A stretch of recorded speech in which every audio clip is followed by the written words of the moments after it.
You're muted. Hello. This past Tuesday and Wednesday was supposed to be the big rapture day. A South African pastor named Joshua had a dream that the rapture was upon us. Never mind that Jesus said nobody knows when it'll happen and that it will be like a thief in the night. TikTok Christians went absolutely bonkers with it. Atheists get disappointed when a rapture fails, because not only did Christians not get raptured, but now we get to hear everyone rationalize why the South African pastor's dream didn't come true. So here's my Nostradamus prediction for you. There's going to be another rapture prediction in the near future, and that rapture will also fail because Jesus isn't real and he's not coming back. If you disagree with us, then please call in because the show starts now.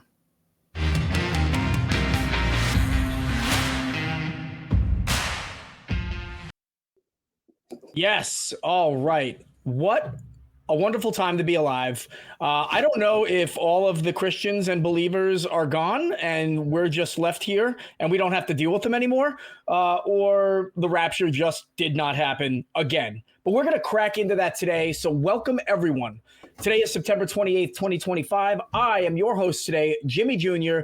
Joining me is my friend, the talented Godless Engineer.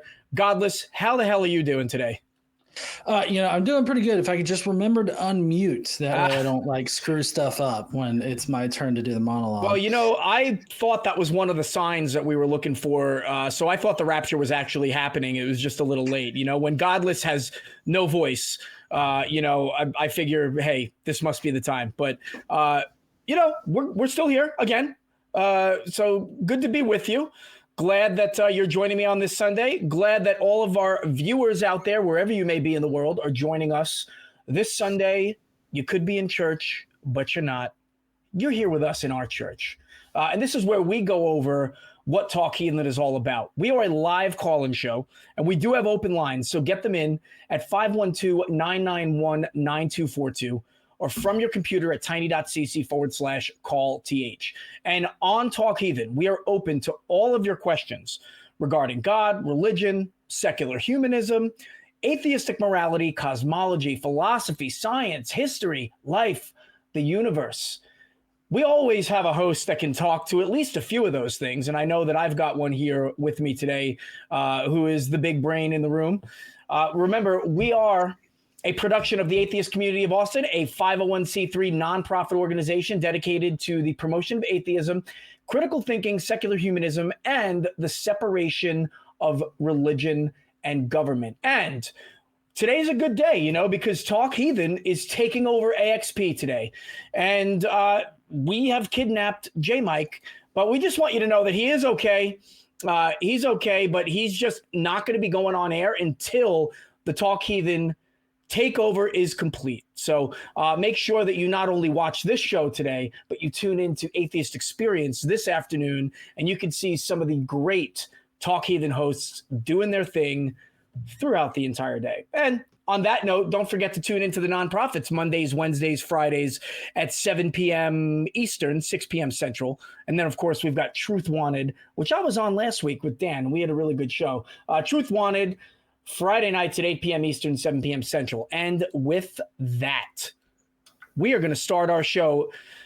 Godless, a.k.a. John. I like calling you Godless better. What's on your mind, man? What are you hoping to get into today? Just a full range of stuff like, any kind of God questions or, one of my strengths is Christian origins. So where did Christianity come from? And then what's the historical reliability of, the Christian faith? And so those are things that I'm really interested in. So I'm always stoked to take those kinds of calls. Yeah. Awesome. Well, we do have callers on the line. And with that, let's hop right into it. We are going to go to Chloe, she, her in Maryland. So Chloe, if I am reading this right, you want to know what our thoughts on post, quote unquote, transtheism are. And does God's existence even matter? Chloe, you're on with Jimmy and John, and I see that you're a theist. Is all my information about you correct so far? That is correct. Okay, great. Chloe, well, it's nice to talk to you. All right. That's wonderful to be here. Excellent. Thanks for joining us. So what's on your mind? So what's on my mind is that, frankly, things have gotten a little hairy. If you haven't noticed, things are a little wild out there, and it's just, as a theist, it's made me question about whether or not the exact nature of God is as important as the nature of humans, because we've made a hash of it down here, and we need to figure things out. And I don't think that we're doing a very good job of it. All right. And that led me into a deep search into post-theism and in transtheism. And I was wondering, what's the atheist perspective on those two concepts? The idea that, there's something more important than God. There's something more important than the nature of the unseen and spirits. Well, I've got a few comments to make on that one. So thank you. I do just want to take a moment. So I think you touched upon transtheism there, the definition. So by transtheism, can you again reiterate what exactly is it you mean by that term? Oh, it's just the idea that there are more important things than God. Okay. There are more important things than theism. There are more important things than theism. So I'm going to address that in a second, but to your first point, things are getting hairy out there. I think I know what you're talking about, and I think I see where you're coming from. However, I would ask anybody making a claim like that, regardless of what we're talking about, whether it be geopolitics or religion or the happenings of the world, at some point in time throughout human history, that claim has always been valid, right? So for somebody out there, things are always hairy. For somebody out there, things are always chaotic and unfair. And I think that you're talking about certain events, maybe situations within the United States, perhaps even the world. But I think the world is a lot more dynamic than people give it credit for. So I want to make that point initially, and then say, I absolutely think that there are more things important than God. In fact, you using maybe human nature, human experience, absolutely more important than God. The way that we are all able to interact on this globe and, just share this space and be able to get along. It doesn't happen. It doesn't happen well. It doesn't always happen. And since I think probably the beginning of humankind, it has never really happened to the extent that everybody would like to experience it. So, I think with that, I have to say, that's just it ends up being the nature of how we live and the way we live. And I think it's always been like that. But B, it's certainly more important to consider how we can make life better for each other. And I think that would include examining these God claims, these dogmas, these religions, and getting down to what we can actually support with evidence and with proof, and what we can't, and then differentiating our actions based on that. So before I kick it over to Godless Engineer, I'd just like to know what you have to say about that so far. That's actually a nice reminder that things have always been a little hairy. That is kind of comforting to get back to recenter and re-understand that. But I'm more interested in what Godless Engineer has to say about this. Okay.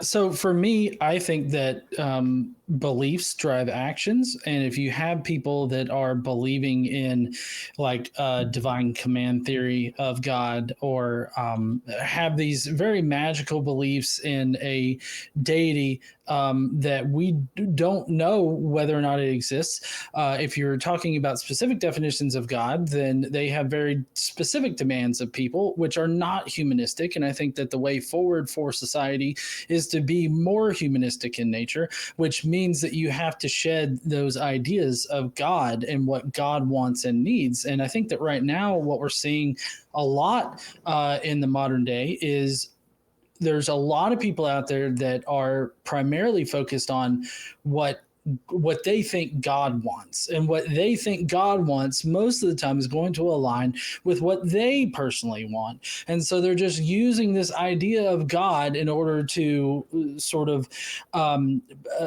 protect, their opinion. Like, oh, well, I think this because God commands, and because God is good, that means that my opinion is good. And so I think that by attacking the idea of God and whether or not that idea of God is valid, I think that is the way that we move forward. So, I mean, I can understand where you're coming from, but at the same time, I think the only way to get to that point is by dismantling these very traditional ideas of God. Yeah, well put.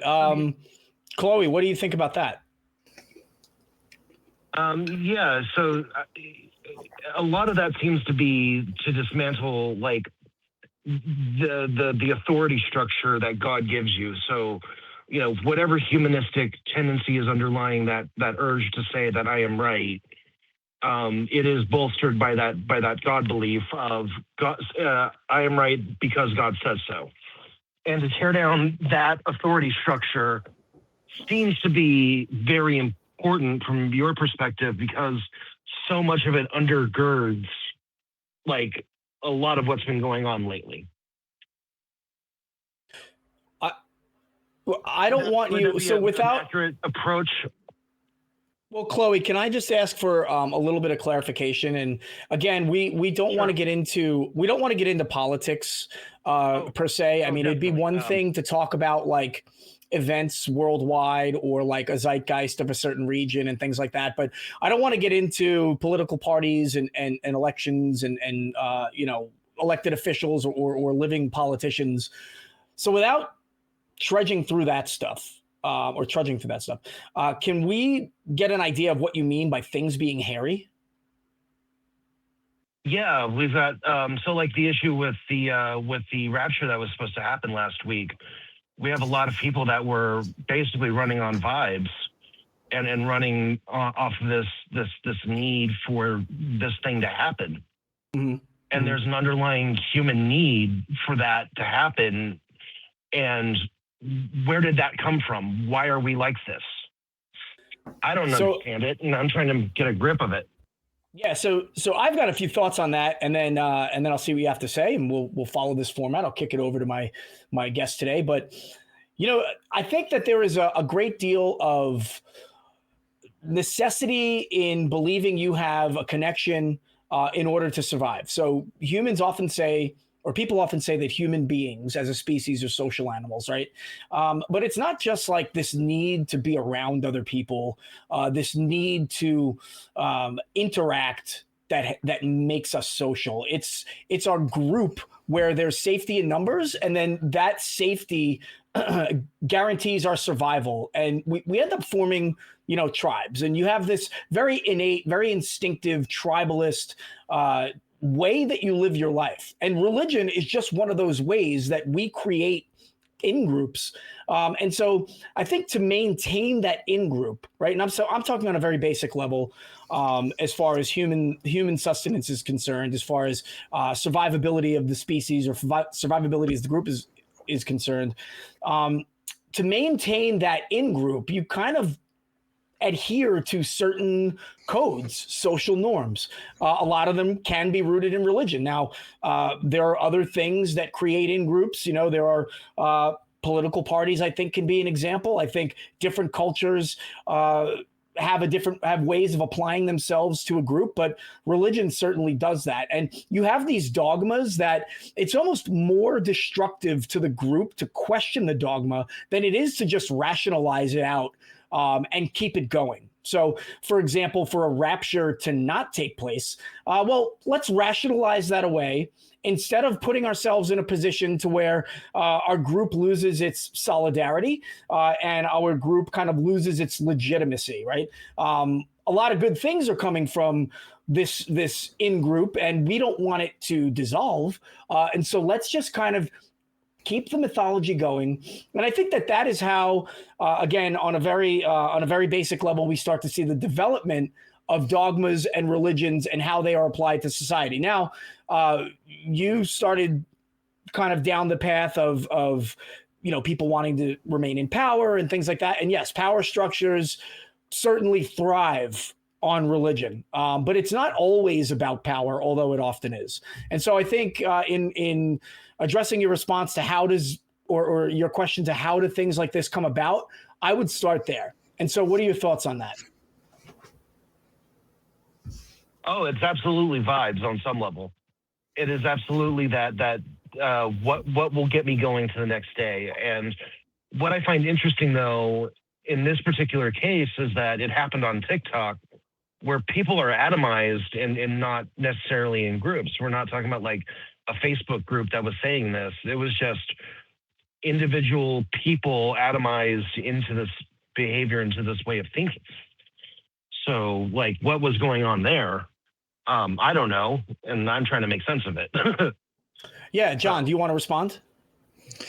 Yeah.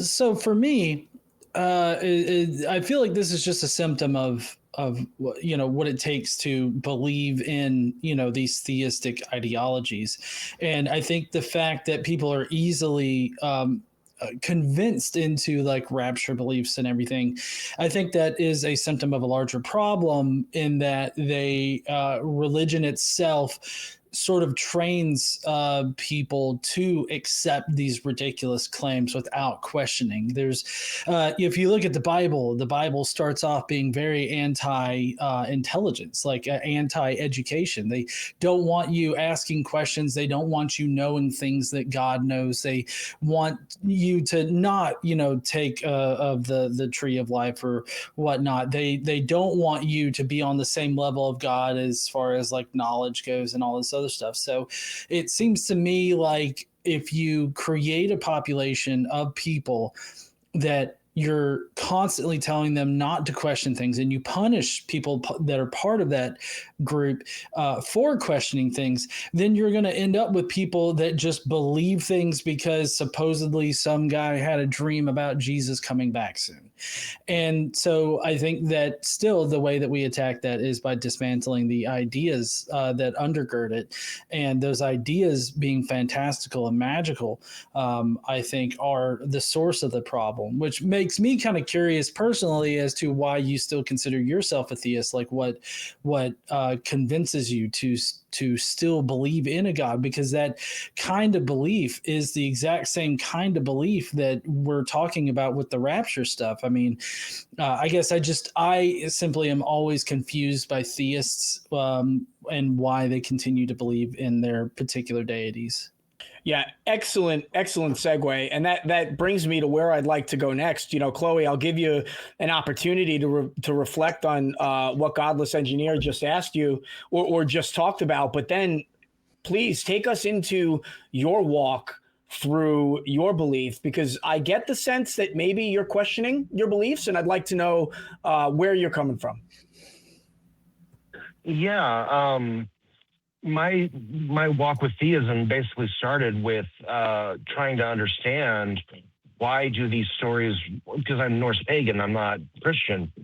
Mm-hmm. Why do these stories keep resonating with me? Why do these gods keep resonating with me? Why does this aesthetic resonate with me? Why does this period of time keep resonating with me? And I don't have an answer to that. And I've been questioning the entire time, which is what led me into thinking about post-theism, which led me to thinking about transtheism, which led me to thinking about what's more important than the God claim. It's living our lives, but what does that mean? What does that look like? I'm full of questions, but no answers seem to be, there to fill in that gap of this is why you feel this way about, Odin, Freya, all these other gods, Loki, Thor, etc. So when you say you're asking yourself, why do these things resonate with me? Yeah. My question immediately is, well, how did you become a Norse pagan? Is this something that you were raised on as a child, or did you find your way into it through some other means? Oh, I found my way into it. Okay. Okay. Yeah. So that I find that interesting. So you found your way into it later in life, Yeah. and were you? The short of it is that. Oh, sorry. I'll let you. No, please continue. Oh, I was just going to say the very short of it is that you can tell by my pronouns, she, her, my voice is extremely clocky. I'm trans. And this is the only answer that I have. And it is incomplete and it is what I have. It's that for whatever reason, there is a lot of gender feelings in this particular outlet of theism. Something about goddess worship is really good for my gender dysphoria. Yeah. And that's it. Hey, and that's all. So were you a Christian or a different faith before you found yourself into Norse paganism? My dad tried to raise us Catholic, but as of like 12, 13 years old, he stopped trying. Okay. And then it wasn't until my mid-30s that I took up theism. Yeah, so I find that interesting, and I do want to pass it over to Godless Engineer because I think that you have a good kind of background in the foundations of some of these religions. But from what I understand is that you do find a certain level of goddess worship present in the Norse pagan religions that is a little bit more prominent than it is in the Abrahamic religions. And so, it doesn't surprise me that you found some solace there. I will say that it's common for people to step away from Christianity and try a new religion, one that is less restrictive toward them. And we often find our way with people who leave Christianity because they've been told for so long that there's a thing out there.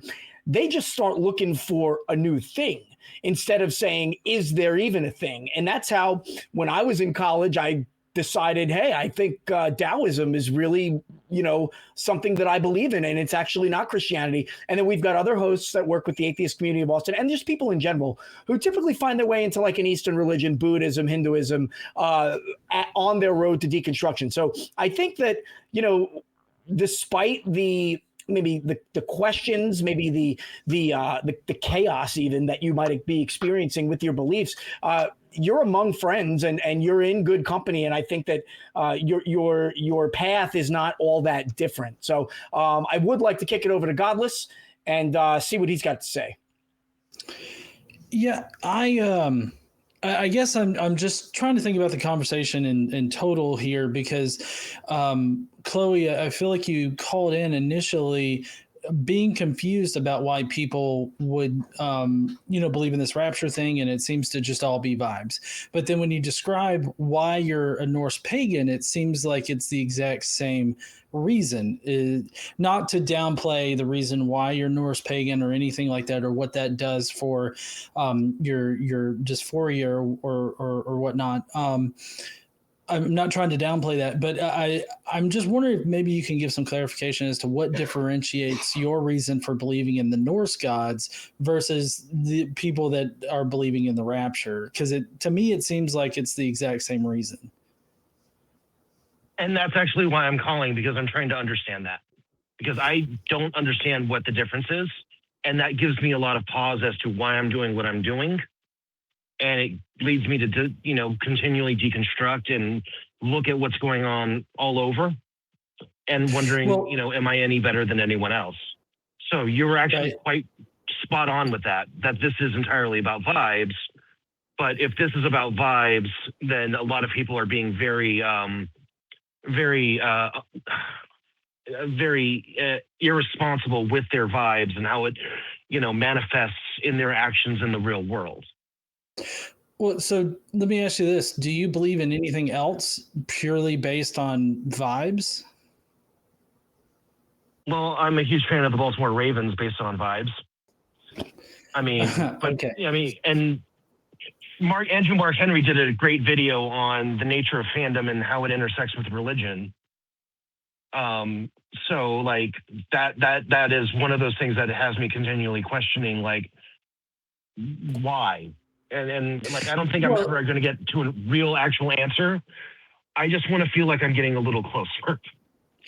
Right. Well, so for me, Yeah, so for me personally, I don't go based off of vibes, like what feels right to me. I typically try to have evidence for the things that I believe. And if I don't have evidence to believe in something, then I just simply don't believe in it. There's no reason for me to believe in it. Like leprechauns, unicorns, anything of that nature. Like we don't have evidence that suggests that those things exist in reality. So there's no reason for me to actually believe in it. And I would think that, having sort of this vibe sort of feeling for like either a personality or a sports team or something like that, I feel like that's a little bit different in that those things change all the time. Like the person changes, their attitudes change or their actions change. The sports ball team, they are going to change up their rosters and everything like that. So like you can still have good vibes about it and believe that they'll win and everything like that, even if you don't have good reasons to believe that they'll win. Like these are pretty innocuous beliefs that have the possibility of like completely changing. But when we're talking about God, we're talking about something that is supposed to be just like a fact about reality, right? And so that's not going to change. Like the Norse god myths, typically like whatever you're believing in now, like as far as like the mythology behind that, that's not going to change. If you don't have like evidence for those gods now that actually shows that they exist, then what's the purpose in believing in them? I think that you can find different ways to, to find that kind of fulfillment that you're currently feeling with the Norse pagan religion. I think that you could definitely find that in other ways that are not going to be, I hesitate to use this word, but deluding yourself into thinking about it through religion. And instead, you can base it on something very tangible and something very real here in reality. Oh, no doubt. But the thing is that I've been searching for like 20 years for that thing. And then like, I found something. And all it asked me to do was be silly every so often doing ritual or doing prayer. So I really didn't consider the trade-off to be so bad because like I still don't know about the existence of my gods. But what I do know for an absolute certain is that they inspire me to get up into the world and get going and get moving. And like epistemically, that's all I've got. And that's what I go off of. It's not whether or not they exist. They exist to some degree, like Mario exists from Super Mario Brothers. We can point to a sprite or a 3D model and say that's Mario, but is he real? Different question. I'm not, right? And I think in conjunction with some of the things that John just said, like I don't get the feeling that although you call yourself a theist, that you actually believe in the gods that are part of the Norse pagan religion. I think that at least what I'm hearing, and please, I'm not putting words in your mouth, but maybe the stories motivate you, right? Maybe the ideas of some of these gods and their power motivate you, but I'm not getting the sense that you actually believe in them, that you came across these accounts of these gods and you said, well, that is provable. There are good reasons to believe that this is exactly how the universe is structured. And this is a fact of life.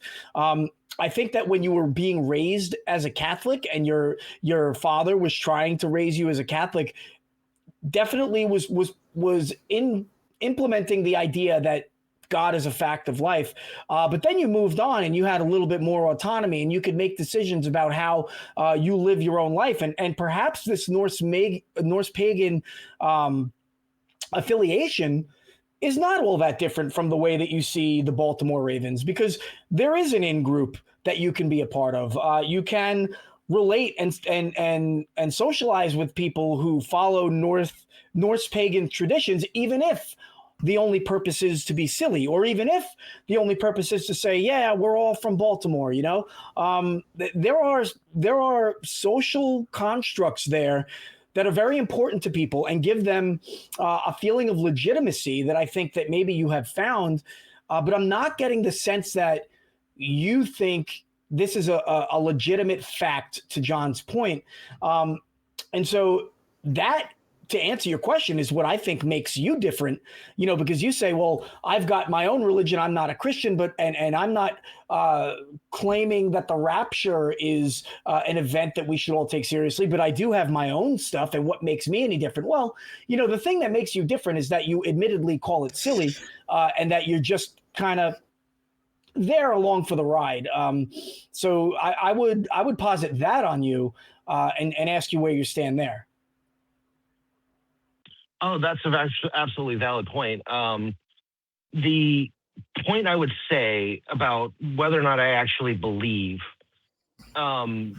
is a very personal one, and it is about because I didn't grow up with theism. I didn't grow up with this idea that God is a thing, and I'm still trying to grapple with the idea of God's existing. Like, what does it mean? What does it look like? What does the God of the gaps argument really mean? I mean, does Jesus really get us any closer to quantum gravity or any other mysteries that we have about the universe? Not really, but it does give us answers about what do we do with our lives, And maybe it's been so many years of being a skeptic and so many years of living in that world that maybe I'm just being too outwardly cautious about what I actually believe, which is that whatever it is that I'm praying to is bringing me, immense comfort. It is bringing me, motivation. It is bringing me these things. Maybe I'm being kind of a coward by not fully buying in and saying, yes, this is real. John, you want to weigh in? I don't think this may not be the time or place for that conversation. Well, I mean, I don't think that I don't think that you're being a coward for not buying fully into it. I mean, I think that as social animals, and as we have seen in different studies of other great apes, that ritualistic sort of practices are prevalent even in our great ape cousins. So doing those kinds of things can be very therapeutic for us and everything. I guess I consider myself an anti-theist. So I think that any belief that you have that doesn't align with reality is potentially going to harm either you or other people. And so I feel like any kind of belief in something that doesn't that we don't have good evidence for to believe in, I think that could eventually end up harming you. And I would just caution, if you continue to do those rituals and everything like that, just be cautious about, what that causes you to believe or what that causes you to do. Because, as we see with Christian nationalists now, you have people that are very easily led down a certain path that leads to very harmful beliefs. And I just don't want to see that happen to you. I don't know if that makes sense. Oh, it does. It absolutely does. And it's one of those things that's been on my mind because of, 20 years of watching, stuff like the aforementioned rapture stuff happen over the last 20 years and, seeing all sorts of different pitfalls of theistic thought and belief and motivation has led me very much to be skeptical of my own thoughts, motivation, etc. But I think that the answer I'm ultimately looking for is to ultimately just embrace who and what I am and just get to work and do in this world as I seem fit. And whether or not that has positive or negative effects, we'll figure it out later. Well, I don't think that your perspective here is all that unhealthy. In fact, I wouldn't call it that at all. I think introspection, checking ourselves on our preconceived notions regularly is actually a very good thing to do. If you want to have, these relationships to the Norse pagan religion, but also, kind of identify, like John said, what's good for you, what's bad for you, and maybe regularly just kind of check, who am I? What is it that I believe? What are my values? And constantly remind yourself of what those things are, and change your mind when it no longer represents you.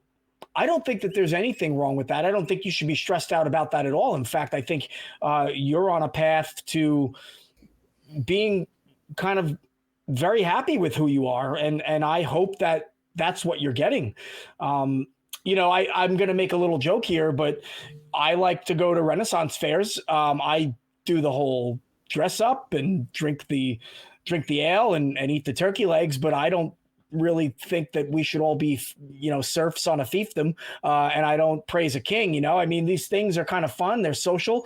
I don't really believe in them, but I like to do them. And I don't mean to I'm not trying to sound like I'm knocking your religion by downplaying it in any way, but you exploring with the things that make you feel good and, regularly evaluating yourself on some of the feelings that you have, perfectly fine. And so I think that this is a good place to have that conversation, contrary to kind of what you just said before.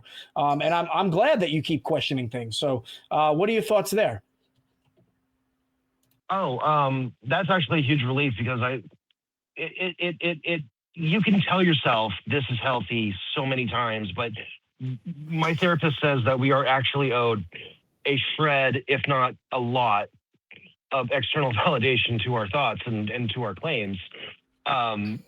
Maybe not a lot, but to a certain degree, we are owed, being told that yes, this is actually right. This is the right thing to do. From someone other than the inside, because from what I can tell from the inside is that, I'm being driven by vibes to do silly things, and it's potentially a waste of time. Maybe, who knows? But it's bringing me, comfort in life. It's bringing me clarity. It's bringing me focus. It's bringing me, purpose. Well, other than making sure that I'm not doing harm to myself or others, really, should I be this hard on myself in questioning? I should be questioning, no doubt, but to what degree, I think I need to figure that out with my therapist. Go ahead, John. Yeah, so the best thing that I can do at this point is just direct you towards the Secular Therapy Project. It's seculartherapy.org. And I know that you said that you've already got a therapist and everything like that. But I guess I don't feel qualified to really give you a lot of good feedback here. That's why I direct you that way. But I'm just now recalling that you did talk about having a therapist and talking to a therapist. I think that as long as you continue to, question your beliefs and question, the conclusions that you're coming to, and outside of the theistic belief set, if you require evidence in order for you to come to some kind of conclusion or believe in some kind of conclusion, I think that is the better way to navigate through things. Yeah. Oh, definitely. Absolutely. It's just I think the question that I don't have an answer for, that I'm really looking for, is where are the vibes coming from? And they're clearly coming from within the house, but where exactly, I don't know. And that's something I should be working with a professional on, I think. I think this is the end of this conversation, because I'm not sure where else we can go with this. But yeah, thank you so much for letting me.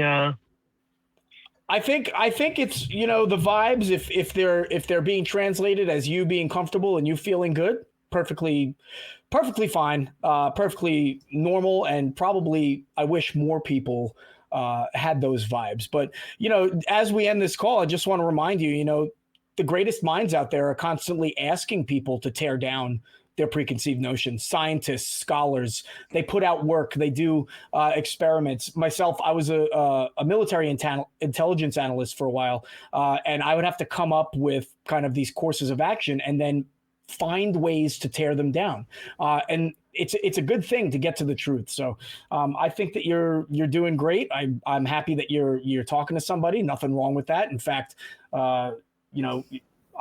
most people would probably encourage you to do that. So without further ado, I'm going to let you go, Chloe, and thank you so much for giving us a call today. That was a really good conversation. We do have more callers on the line, but we are going to go and do some things that we need to do. All right. And I want to talk about our TikTok / Patreon benefits. So, crew, if you could go ahead and throw up that wonderful graphic we have.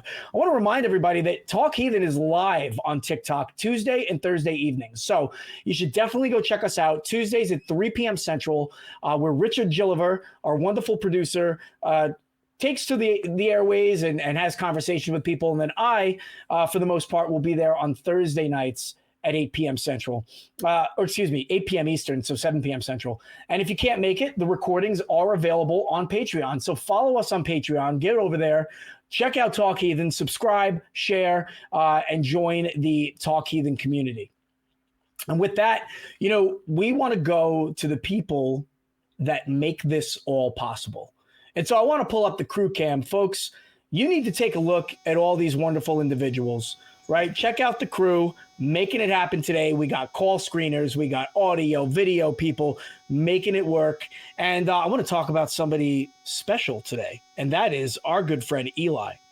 Eli, not only does Eli run Greg, our producer's personal errands like laundry and getting coffee and things like that, but Eli over here is there he is. Eli is the head honcho right now for our show, The Nonprofits. Eli is a video dude that helps with all the shows. Eli helps us make it work. My good friend, who I've hung out with in person and can't wait to do so again. So thanks, Eli, for stepping up and being part of the team and making this all possible.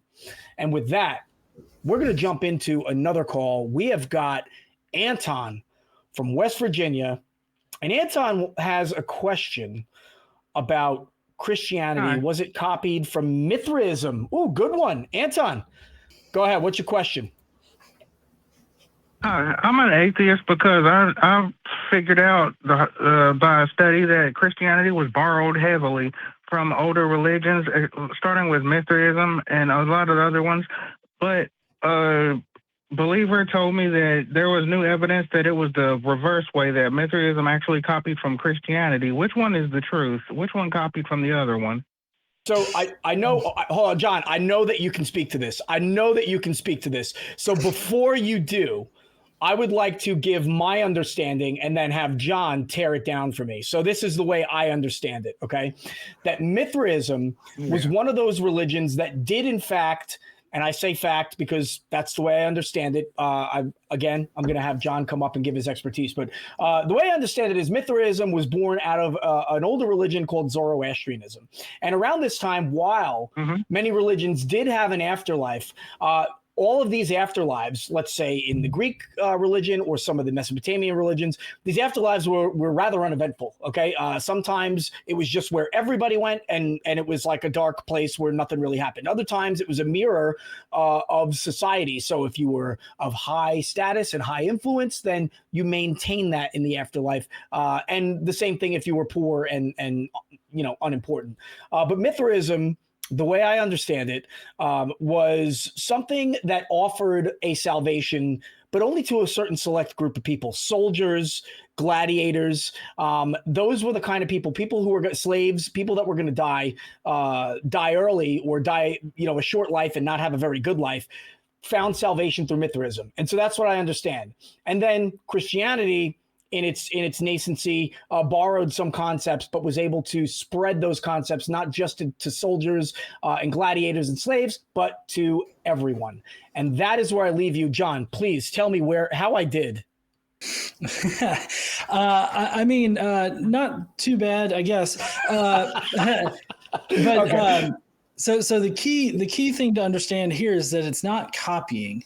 Right. They're not copying things. What it's called is syncretism. There's a syncretism between Hellenistic ideas and mystery cults. And this occurs in various different forms. Mithraism is just one form of syncretism between Hellenistic ideas and Persian ideas.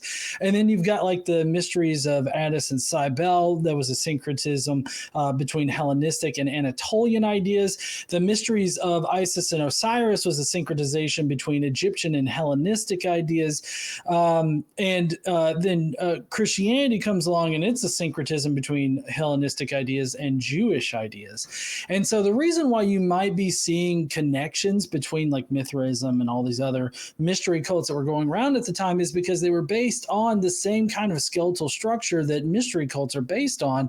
And they're also using Hellenistic ideas from the Mediterranean around that time in order to build out their own custom versions of these mystery cults. And so while they're not strictly copied, they're syncretized, and with syncretism comes differences. There are going to be differences between Mithraism and the mysteries of Addis and Cybele. There's going to be differences between both of them and Isis and Osiris, and of course with Christianity. And so if you think about it in a straight plagiarism or in a straight copying sort of way, you're probably going to get a lot of pushback. But if you say that it was syncretized, in that a new religion, Christianity, was created by merging the beliefs of Hellenistic ideas and these mystery cults that were out there, the basic skeletal structure of these mystery cults, you merge them together and you end up getting, Christianity. Because there's a lot of elements of Christianity that come from Zoroastrianism, the burning hell, the adversary, or the cosmic, villain of God that we know now as Satan. All of that was sort of developed from syncretizing these mystery cults, multiple different mystery cult ideas with Hellenistic ideas in order to produce these things. So I would caution against saying, oh, Christianity is a copy of Mithraism. It's more like Christianity is its own unique thing that was cobbled together from multiple different sources in the Mediterranean area that were influencing religious beliefs at that time. Fantastic. Anton, what do you say? Which one? Okay, that kind of explained it, but I just wanted to know which one came first. Well, Mithraism. Or Mithraism. Right. Mithraism was definitely first before Christianity. Christianity didn't develop until like the 1st century CE, at least in the form that we know it in. So Mithraism would have definitely been syncretized first, and then Philo of Alexandria and Paul the Apostle were busy syncretizing Judaism with Hellenistic ideas. Okay, thank you. Is that it? That answered my question. Yeah, that's it, sir. Okay, great. Well, on that, I mean, there are a lot of similarities. So, that was fantastic. I love talking about this stuff, and it's well, you make a good point. Like, it's not just a matter of somebody found this religion and they took it and added to their own religion. It's a matter of what were the common cultural norms of the time, and then what kind of ideas were being exchanged. People weren't just isolated and fixated in one location. There was a massive, extensive trade network covering the Mediterranean, Africa, the Near East, all the way into Asia, right? And so it's not a surprise that a lot of these ideas not only passed through those channels, but also kind of supplanted themselves across different cultures and developed a little bit differently, but still borrowed things. It's no surprise to me that Zeus and Yahweh, very similar, right? Storm gods had a son that was half god, half human. Both of them traveled to the underworld, and as luck would have it, they just were able to kind of keep living, right? Even after traveling to the underworld. And so make no mistake that across the region, these things were developing and coexisting and borrowing from each other. And some could make the argument getting better, which is why they became more popular. I don't know, but it wasn't it wasn't just due to trade. Of course, this stuff was burned and enslaved and murdered into people as well. So there's a factor there you have to consider. But fantastic conversation. Anything else to add, John? I don't have anything else to add other than I'm wondering, Anton, do you believe that Jesus existed in history? No way. Okay. There's no proof at all that he existed. Even the Shroud of Turin was proven to be a fake. I'm a total atheist. I'm glad that Anton's still here. I thought he hung up. I thought he hung up on us. Cool. So Anton, were you ever a believer? Yeah, we started going to church when I was like maybe 13. Then when I moved out at 18, I started questioning why the Jews don't believe in Jesus. So I called a synagogue, and she invited me to come over to one of their services and ask questions if I had any questions. So I started coming over there, and I started asking questions, and then I converted to the Jewish side, and she got replaced as a rabbi because they didn't believe in female rabbis. So I got mad and started going to a different synagogue where I converted completely to Judaism. And the rabbi had made it flat out that Judaism was made up by the scribes and that Moses didn't write the Torah. So I just left. So I said I was wasting my time and studied science and religion and realized the hard way that none of the Bible people, especially Jesus, existed. So I've been an atheist ever since then. Nice. Well, that is a fascinating story. I want to make a recommendation to you, if I will, if you don't mind. So you sound like somebody that would be interested in this stuff. So I listen to a podcast called The Ancients, and they talk a lot about ancient mythology and ancient politics and culture and how they're all intertwined. And the most recent episode is a fantastic account of how the god Inanna from Sumerian culture made it all the way into Christianity and Hellenistic folklore as well. And I think that if you go back and check that out, you will see parallels to what John just talked about, and to maybe what I mentioned about Zeus and Yahweh. And I think you'll find it incredibly interesting, and it'll answer some questions for you as well. So. If you have nothing else, that's all I got. I appreciate you calling, Anton. John? Yeah, I was just... okay. What do you got?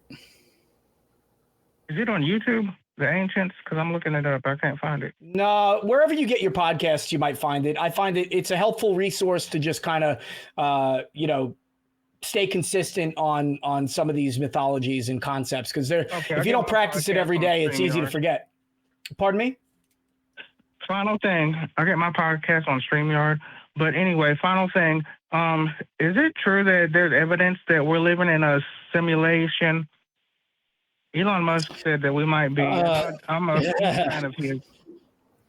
Yeah, no, I mean, there's no evidence that we're living in a simulation. What if I recall, that guy, he comes to that conclusion just because for whatever reason, he rates the possibility of us being in base reality to be incredibly low. So it's more likely that we're not. But I don't see any reason why, he doesn't give any kind of Bayesian analysis for his particular conclusion there.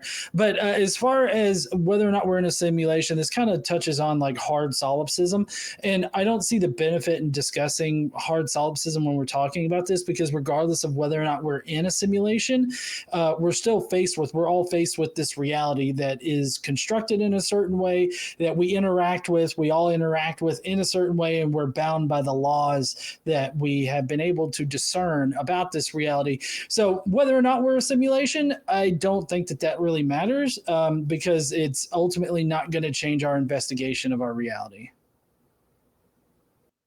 Okay, thank you. That's all I had, sir. Nice. All right, Anton. Hey, thank you for being a caller. Thank you for being part of the team. I hope you'll keep checking us out. Go ahead and check us out on Patreon. Follow us on TikTok. And that was a good call. So, with that, I want to bring up our buddy Aaron. Can we bring up our buddy Aaron? There he is. the wonderful Aaron Jensen. Hello, everybody. Hey, YOLO. so thanks for joining us. I want to delve into the topic that we wanted to discuss this week.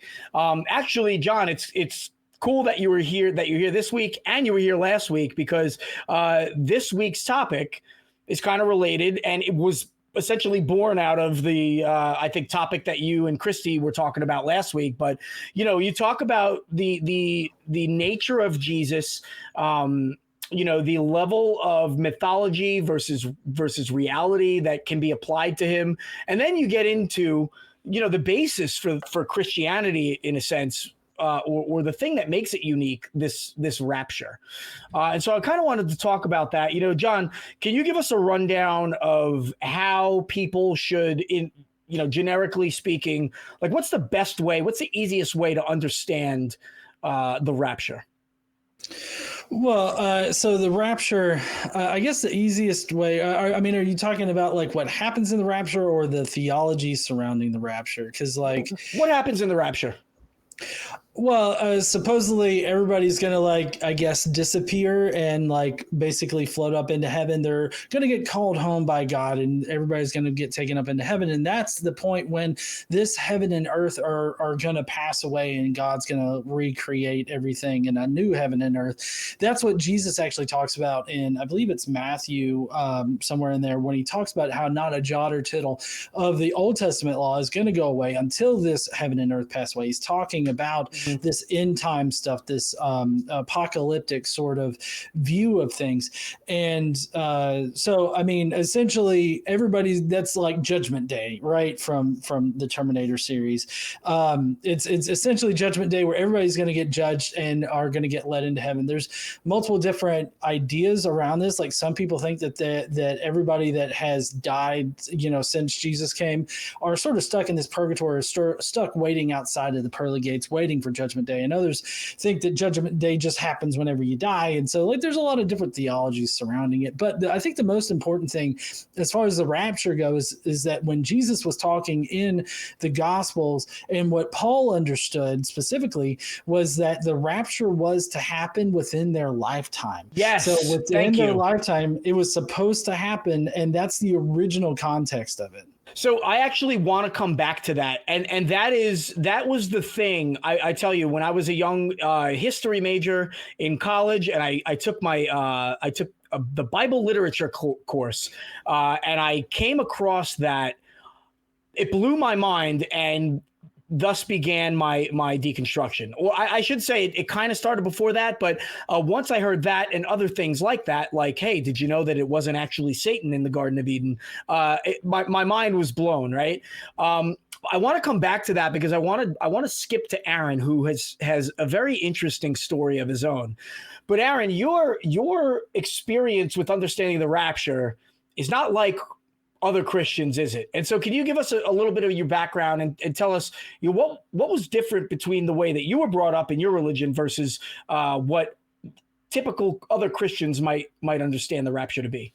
Yeah, I was raised Mormon, and Mormons don't use the words the rapture. The rapture is something that happens after a distinct set of events that usher in Jesus coming back again, right? So, and there's going to be wars and rumors of wars, and there's going to be a huge war where all the nations are fighting against Israel, and there's a major battle of Armageddon on the plains around Jerusalem, and then finally Jesus will come back and he'll cleave the Mount of Olives in two, and when he comes back, that's when people will come up into heaven to meet him as he descends down into the earth. And I think that would be the Mormon equivalent of the rapture. And so when people say, oh, the rapture is going to happen, I said, well, no, because all the other shit that's supposed to lead up to it hasn't happened, right? Because it's all very distinct. In Mormon theology, it's all very distinct events. Like two of the apostles of the church will be literally in Jerusalem while the battle is raging,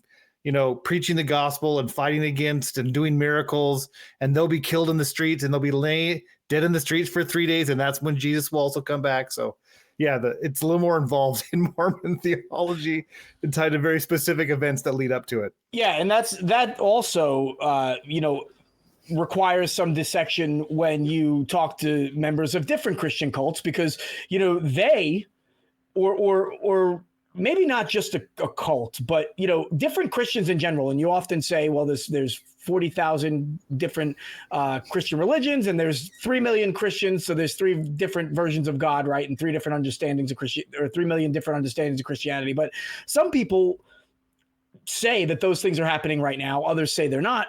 We've heard them all, kind of all world events being translated into that before. And so, yeah, there's a definitely a level of investigation that is required. To what level are these things happening? To what are they not? We've had callers on Talk Heathen who call in and say, hey, well, there are wars and rumors of wars. We're like, okay, well, just like our first caller, when has there not been wars and rumors of wars? Can you be more specific? Yeah, right. And that lack of specificity is actually really beneficial to religion. And that brings me back to the point that John made. So, yeah, what did it say? What did Jesus say? So I have it pulled up. Truly, I tell you, this generation will certainly not pass away until all these things have happened. Heaven and earth will pass away. My words will not pass away. But then there was the other one. Verily, I say unto you, there are some standing here who will not taste death till they see the Son of Man coming. And, the most literal translation of that being Jesus is coming back soon. And I think that was, the way I always understood it. And John, correct me if I'm wrong, or tell me if you have a different interpretation. But the way I understood that was definitely anti-Roman propaganda, like the Hebrew cult at the time writing these things was going to have the last laugh. And so, can you expand on that? Yeah, I mean was it Revelation that is to be like sort of this end time sort of prophecy given by Jesus after he had resurrected and everything.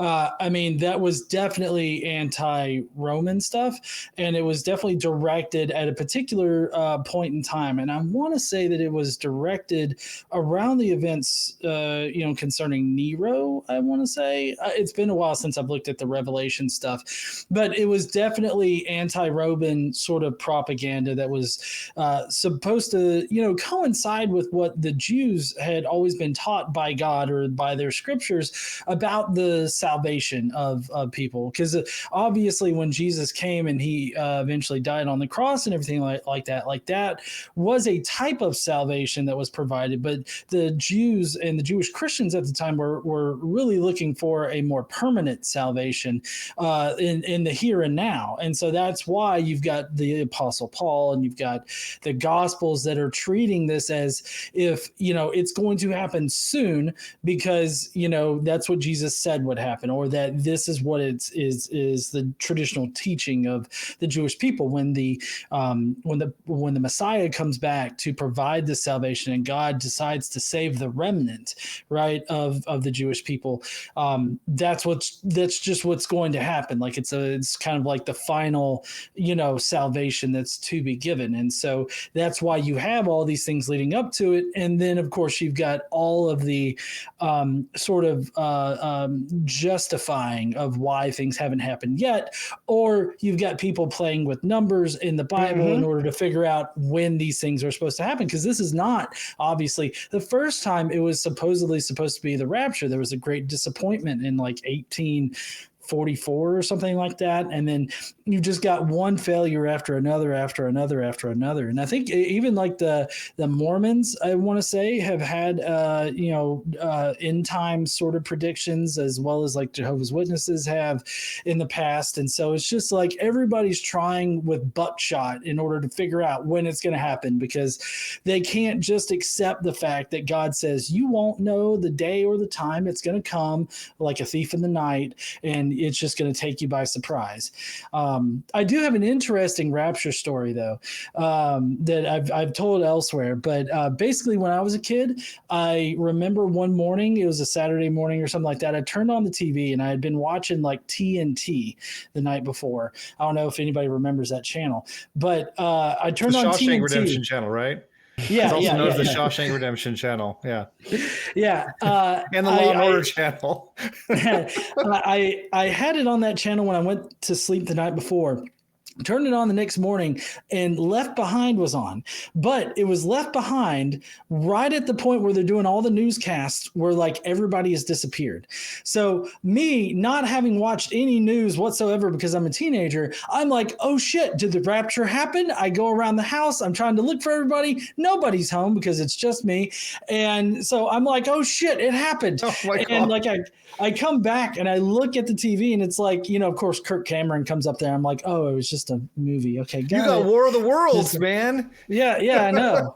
It happened. So that's funny.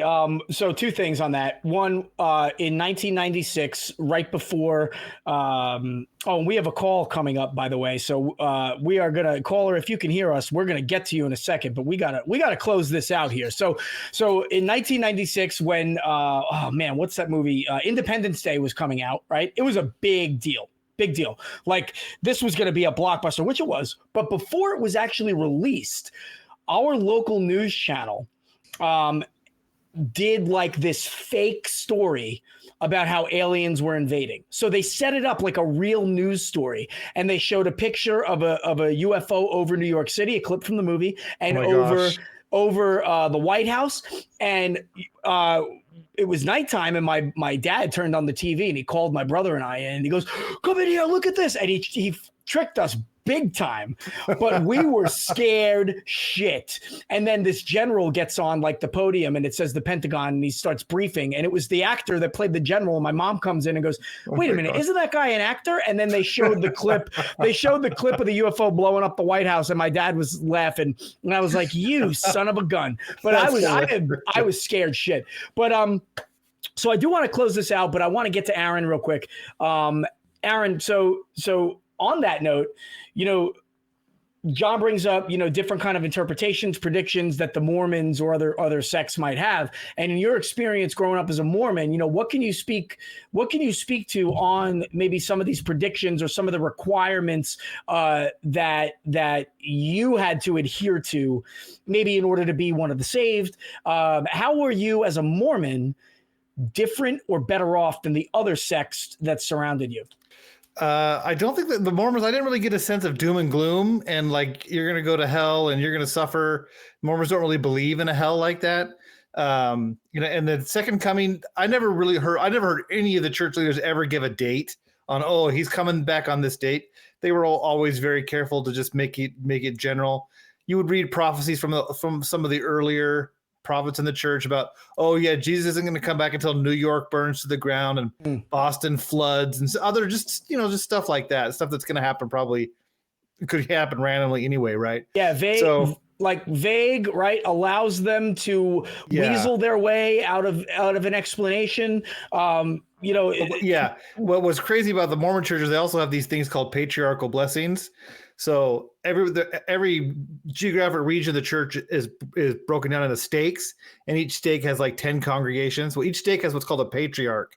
And at some point in your life, usually when you're as a teenager, you go to this patriarch and they give you a blessing, which is basically personal scripture from God. And it tells you like about your life and what you should do with your life and what God wants you to do with your life and what's going to happen. And so many of those patriarchal blessings have people saying you'll be alive when Jesus comes again. Your kids will be alive and when the second coming happens. And it hasn't happened yet. I'd be interested to know how they get themselves out of that one. And to John's point, you know, you end up starting to have to play with numbers, even for the promo for this week. For the promo for this week, in the comments on YouTube and Facebook, everybody was saying, well, you know, actually one day for us is 1,000 years for God, or 1,000 days for God. And it's like, oh, well, funny. I don't remember ever hearing that until you had to start like explaining your way into making sense, which you definitely have to take some artistic license into getting there. It reminds me of the prophecy that Jesus said, you know, surely someone in the sound of my voice will be alive when I come back. And in Mormon theology, there's a whole apologist explanation for that, where one of the apostles, John, actually never did die and he's still alive, right? He's been alive ever since. Right. Yeah. And so we're waiting for John to die so that Jesus can come back. That's a hoop right there. Hey, John, you muted. Yeah, I got it. Oh, okay. There's this interesting show called, I want to say it's called Forever. And it was only like one season long, but like one of the big twists at the end of the season that it was is that the guy, he can't die. Like he like will jump off a building or something like that, and he just pops up somewhere else and he's alive again, right? We don't know why. Well, it turns out he was Lazarus. And so, like, God resurrected him, or Jesus resurrected him, and he can no longer die. And so, like, every time he supposedly dies, he just manifests, like, in this river or something like that. And it's just, it's so crazy to consider that particular part of the theology. We could keep going on. I've got so many anecdotes and like experiences from being a child in like confirmation and communion class as a Lutheran, where people said weird shit and predicted all the end times. And I I'll have to save that for another day. We got to get moving, and we're going to keep Aaron up, actually. So, crew, let's keep Aaron up. We're going to go to another caller. But first, before we do that, I am going to acknowledge our top 5 patrons. So we talked earlier about Patreon on the show, and we do have people that follow us on Patreon who donate to us, who support us, and we are totally thankful for you. Extremely appreciative of you being part of the Talk Heathen community. I want to list them out. Number 1, Oops, all singularity. 2, Dingleberry Jackson. 3, Kalevi Helvetti. 4, J.A. Carlton. 5, Moldred D. Malcontent. I love that. That is like a supervillain name. And then honorable mention, Teresa Ronning Allen. Thank you so much to everybody, again, who gives to us on Patreon. Please consider supporting us. Go check us out at tiny.cc/Patreon-TH. And then we have super chats. I want to get through these super chats. Oh, man. Thank you to everybody who's supporting us. And then we've got a caller. So caller, we got Josh on the line. Stick around. We're coming to you next. But here we go. Ann Johnson, $5. Happy Sunday to the cast, crew, and audience at Talk Heathen. Thank you so much. And Josh L., God commanded thee to call in. Maybe that's Josh who we have on the line. I don't know. Josh L., my friend Dark Wolfie said, none of you listen to God's command to call in and refute these atheists. He will not rapture until there is a good convo. So, all right, cool. So Josh gave us that's $2. What he's waiting for? Yeah. Yeah, people are waiting for the rapture. No, they've got to call first if they want the rapture. That's actually the 8th sign. So Jesus told you there were 7, but there's another one. And then we have Ann Johnson again, $2. I tried to get raptured, but they threw me back. And I think they threw us all back. If the rapture did indeed happen on the 23rd, and we just don't know because we're still here, we've all been thrown back. And on that note, we are going to go to Josh, him in Georgia, who wants to discuss the existence of a historical Jesus. So, Josh, you're on with Jimmy, you're on with John, and you're on with Aaron. How the heck can we help you? How the heck can we help you? Well, that's a loaded question, but I'm just merely here just to debate the idea that a historical Jesus existed, not the mythical, water into wine, walking on water one, and just rapid firing. If we are to believe that Josephus's accounts are true, he speaks of many Iesus we talk about in Greek, right? Iesus being the literal formation of Jesus in his writing. So there's the Iesus son of Ananias, Iesus son of Zacchaeus, Iesus son of Gamaliel. Like he speaks of many Iesuses or Jesuses, right? So I believe we can be, pedantic Persephone here and agree at least a Jesus existed, but probably not the mythical. Yeah, but I think that this would actually be sort of like a reference fallacy because we're not actually referencing just a general Jesus. There's a very specific Jesus that we're actually talking about when we're saying Jesus, didn't exist. We're not saying that a person named Jesus didn't exist. We're talking about whether or not the Jesus that, not necessarily the magical form of Jesus that the New Testament claims, but just like a Jesus that inspired those tales, right? And typically people go with a minimal historical Jesus. Sorry, go ahead. Oh no, I just think, well, yes, obviously, and I will play guilty to the charges allayed before me. I'm just being specific. There's possibly, yes, on paper, alleged Jesuses, but not the one we're basically pointing towards. You're right. So well, right, but would you right? So I mean, would you say that Christianity is based on a historical figure named Jesus, or do you have a different view of that? No, I would. I mean, that is clearly the entire sales pitch, right? That somehow, obviously, that this specific historical Jesus existed, which I don't agree with. The specific historical Jesus that the accounts allege. Yeah, it's interesting that you bring up Jesus Ananias, Ben Ananias, in Josephus's work, because I think that the story told of how Jesus Ben Ananias in Josephus's account dies is actually a good skeleton for the passion of Jesus in the Gospel of Mark. Yeah. There's a lot of different parallels that are the same in both, and I think that whoever authored Mark probably used Josephus in order to generate his whole story there about Jesus's passion. Yeah, there are. So that's where he was warning Jerusalem before its fall, right? So that was that specific Jesus, and then the other one, which is the Jesus of Gamaliel, was a high priest, and there was some story about the fall of the temple or something to that effect as well. So there's a lot of referencing involved.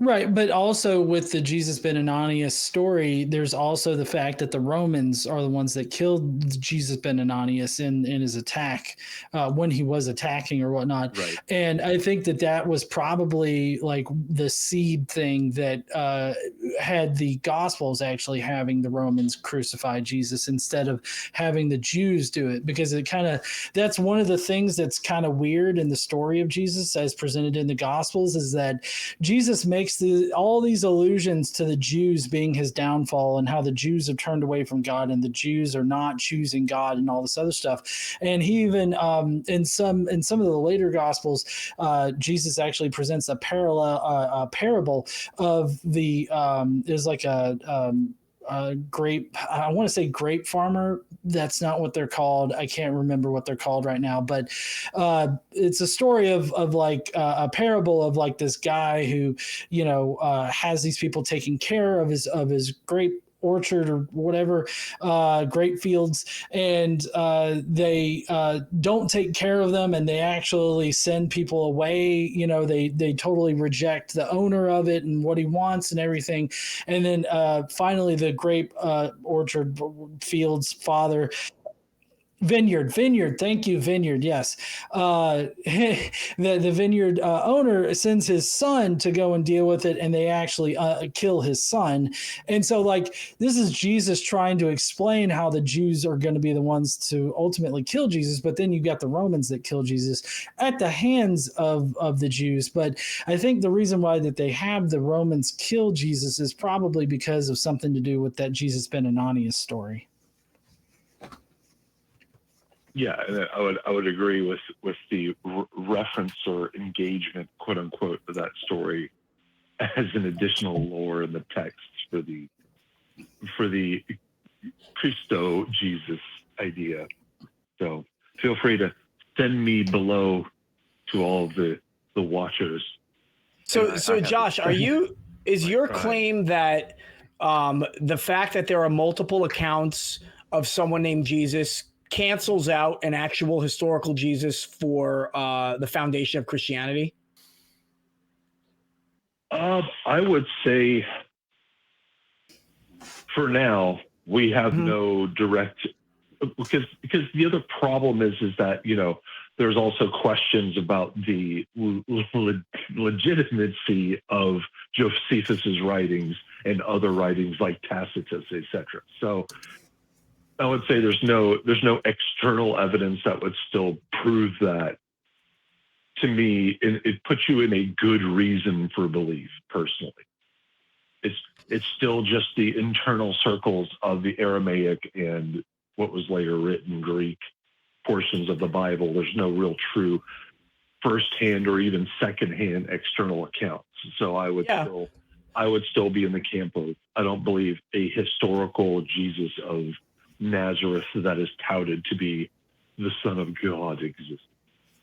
Well, right, like the son, yeah, and I'm okay in discussions about Jesus granting an actual historical Jesus as the baseline of where we end up when we whittle away all of the supernatural stuff. So in this discussion about like, well, was Jesus the Son of God? Well, no, we don't know that there's any proof, just like we don't have any proof that an actual historical Jesus existed. But what's the most basic level that we could get down to?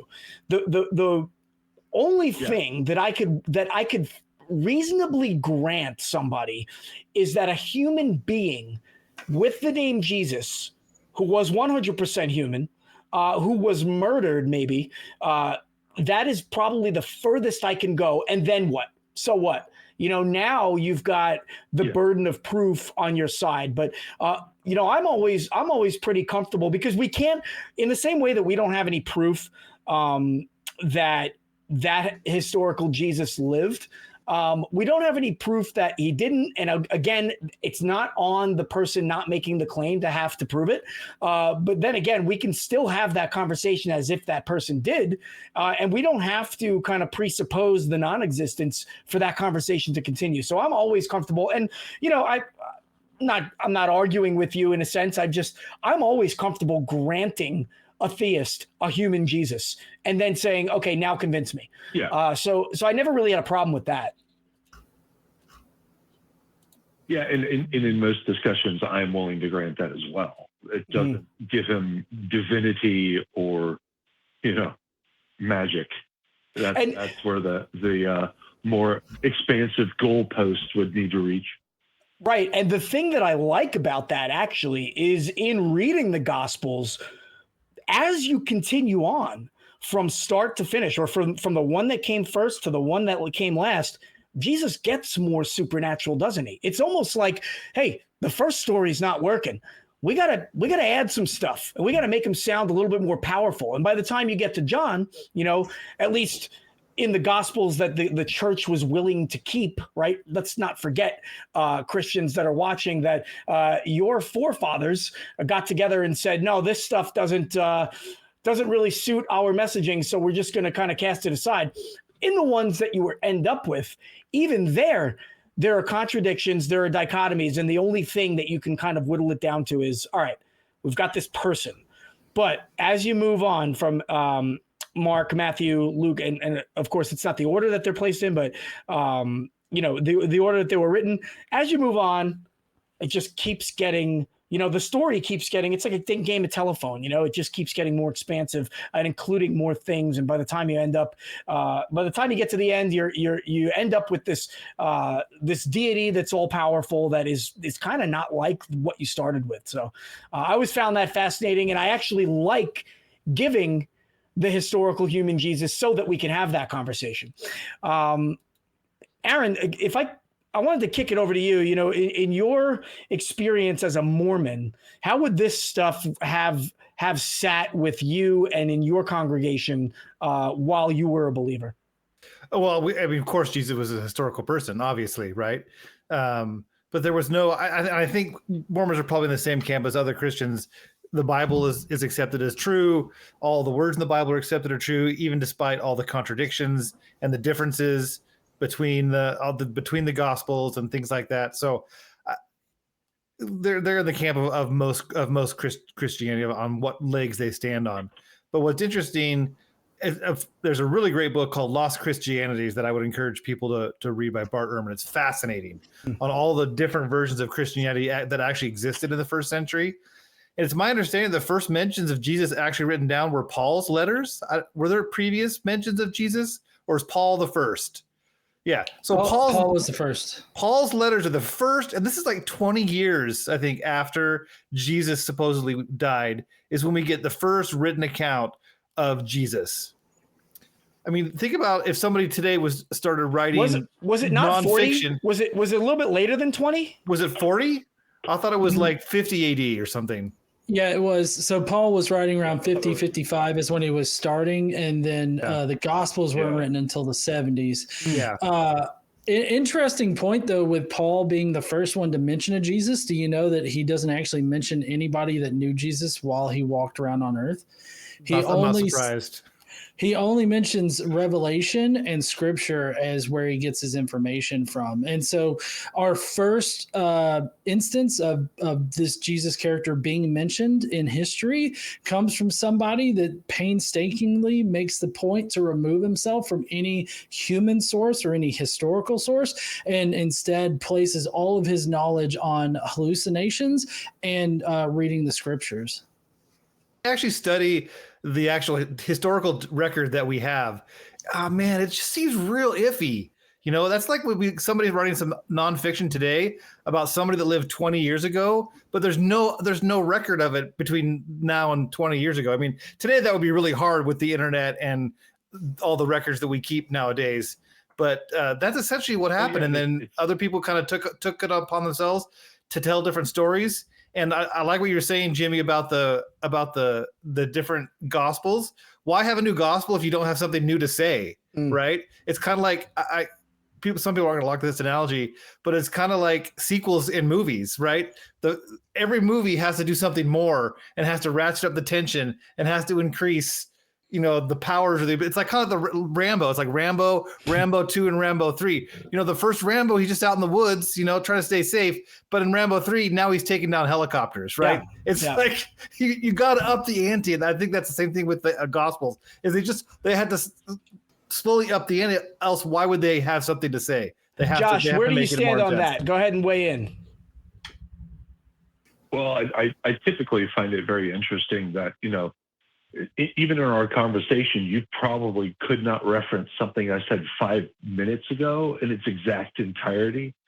So we're expected to believe that by secondhand sources 30 to 50 years after the fact, we can remember verbatim what somebody has said, yet we have no writing utensils or anything like that. But it does fit a very storied history when we look towards early Hebrew writings and scriptures of expanding the magnificence and glory of a story to fit a narrative, right?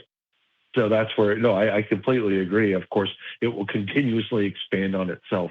So then that way the book is a quote unquote good sell to gain followers, I suppose.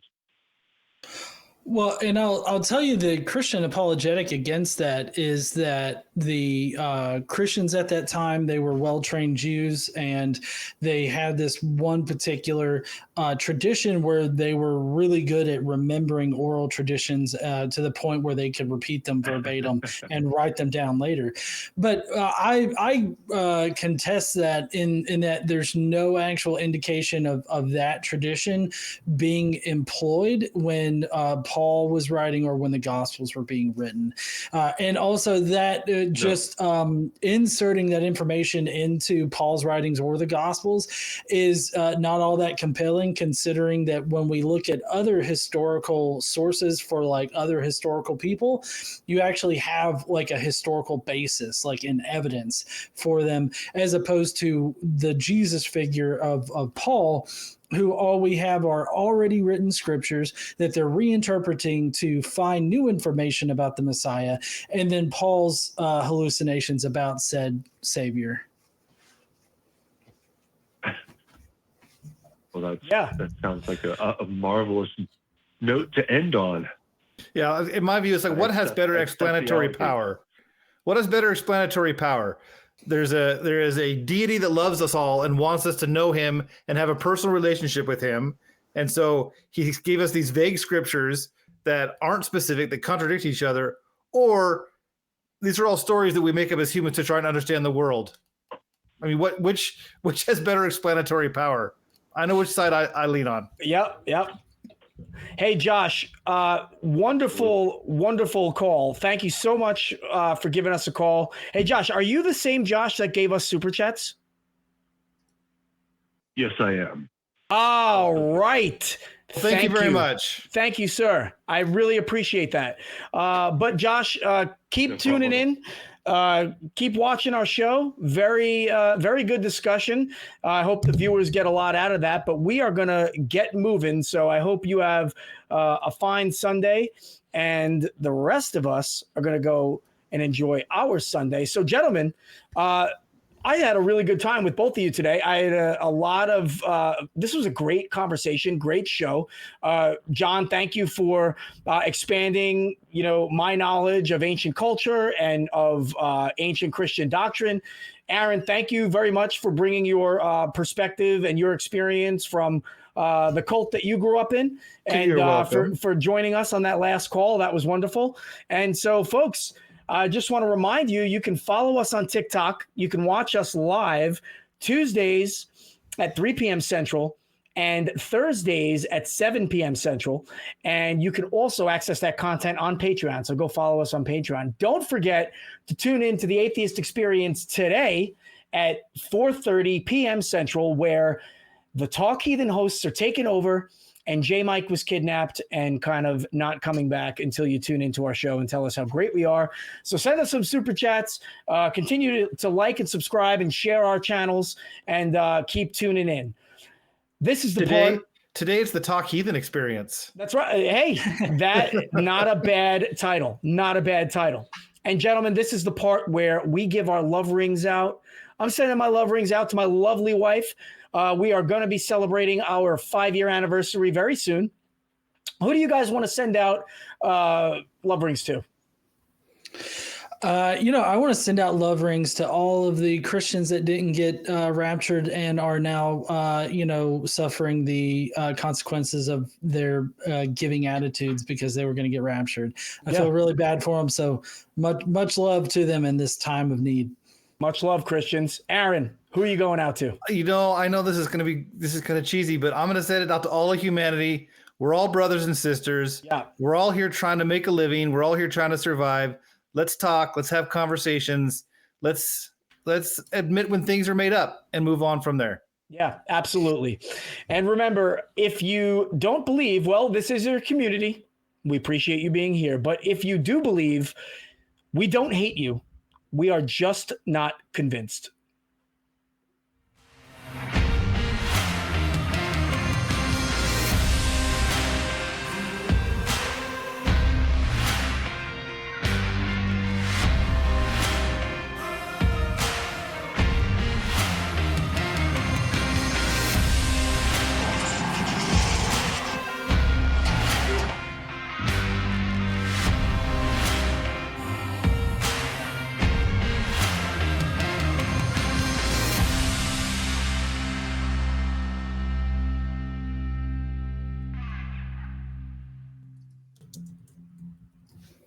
We want the truth. So watch Truth Wanted live Fridays at 7 p.m. Central. Call 512-991-9242 or visit tiny.cc/call TW.